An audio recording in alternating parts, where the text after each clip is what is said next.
Petite démo pour montrer dans quel sens tournent les moteurs lorsqu'on en monte des nouveaux. Lorsqu'on n'a pas monté l'APM, c'est pour savoir qu'on n'a pas les couleurs de câbles, quand ils sont pas définis.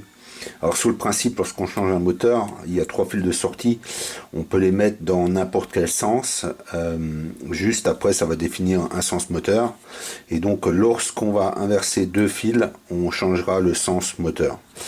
Donc pour savoir si on les a branchés dans le bon sens, eh ben, il suffit d'avoir un petit testeur. Alors, sur ceux qui n'ont pas encore tout le matériel requis, l'APM ou le contrôleur de vol, avec en plus le récepteur radio, il y a moyen d'avoir du petit matériel pour faire les tests.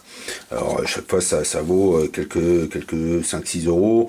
Donc on va commencer par une petite batterie de S 7,4 volts, un régulateur de tension de 5-6 volts et le petit boîtier qui permettra en fait de faire une synchronisation VSC ou tester des servos, ou voilà, de faire tourner les moteurs sans automatiquement avoir une télécommande ou voilà. Donc on va faire les branchements nécessaires. Donc on va brancher la batterie sur le petit régulateur de tension. Donc dans le bon sens, comme ça. Tac. Donc là, bon, ça vaut pas cher, hein. La batterie, ouais, ça vaut 8 euros. Le régulateur, à peu près, hein, le régulateur de tension en vaut 6. Ça en vaut 4 à 6 euros. Et donc voilà quoi. J'ai pris un distributeur aussi qui vaut pas grand chose non plus. Ça permet de synchroniser tous les ESC en une fois. Donc là on fait des branchements. Donc on regarde le signal, il est là.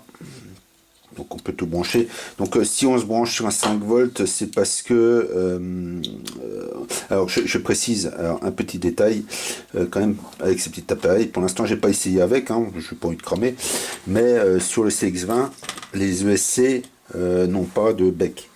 Donc j'ai testé les sorties courant, il n'y a pas de courant qui sort du rouge, hein. Sur cette version là, en version 1.6, hein, je parle, hein. Donc on va brancher la batterie. Alors vous avez le choix, soit ils vont se synchroniser, on met à 0, soit si on veut faire la synchro SC, il suffit de mettre le volume à fond. Alors c'est ce qu'on va faire, une synchro SC. Donc on met à plein gaz, comme si on faisait avec la télécommande. On branche, on attend les deux bips, on relâche. Et voilà, et donc là on peut mettre des gaz. Donc donc là on va juste mettre un petit scotch pour l'essai, voilà.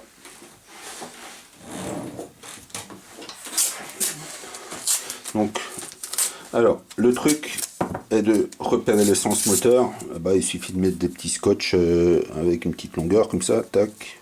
On va pas faire tourner trop vite, hein, en espérant. Donc théoriquement ça nous dira si c'est dans le bon sens et pas dans le bon sens. Voilà, donc là on fait le petit essai. Donc là il tourne comme ça. Là il tourne comme ça. Donc normalement ça doit tourner comme ça, ce qui est logique. Voilà.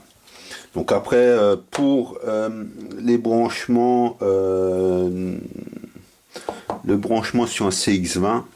Alors est-ce que j'ai un APM? Alors j'en ai un, mais il n'est pas branché. Enfin voilà, c'est dans ce sens-là théoriquement. Donc vous l'avez comme ça. Donc pour les fils de branchement moteur, alors sûrement sur le modèle que j'avais, hein, donc le moteur 1 qui est là se branchera sur le pin 1 de ce côté, ici, donc sur ce côté là. Le moteur 3 qui est là se branchera sur le pin 2.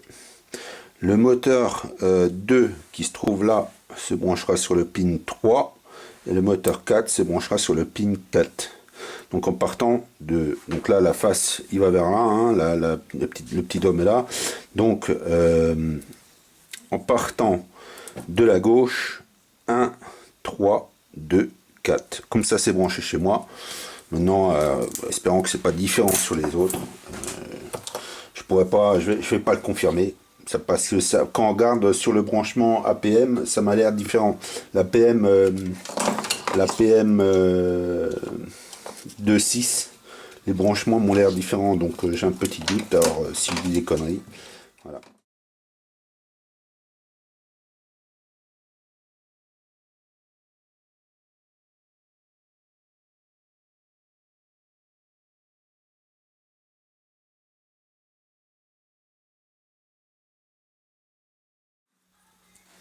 Alors là, vous avez le petit distributeur qui vaut pas cher. Donc là, on vous indique signal plus moins, hein.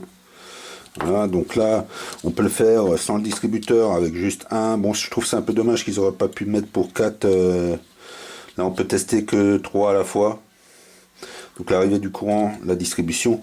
La seule, je ne sais pas s'il y a une protection courant-retour. Donc si vous avez un bec, voilà, j'ai un doute. J'ai pas, malheureusement, j'ai pas de SC avec des becs pour tester. Donc voilà.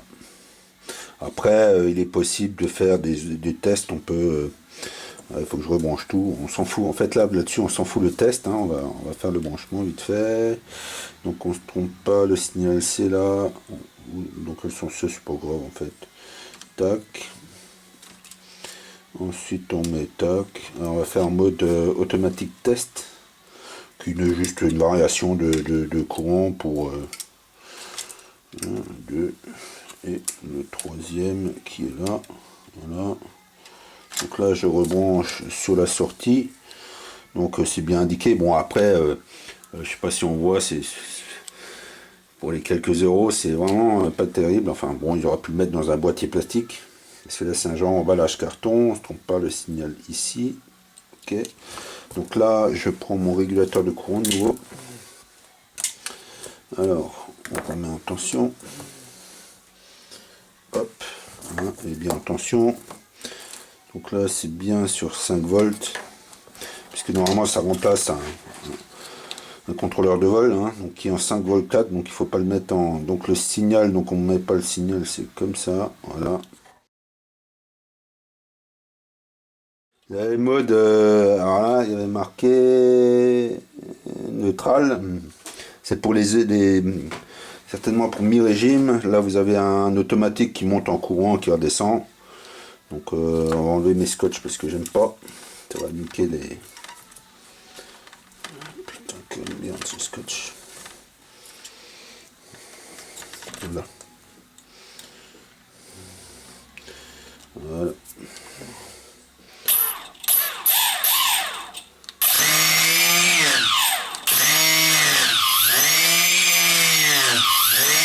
On teste d'accélération.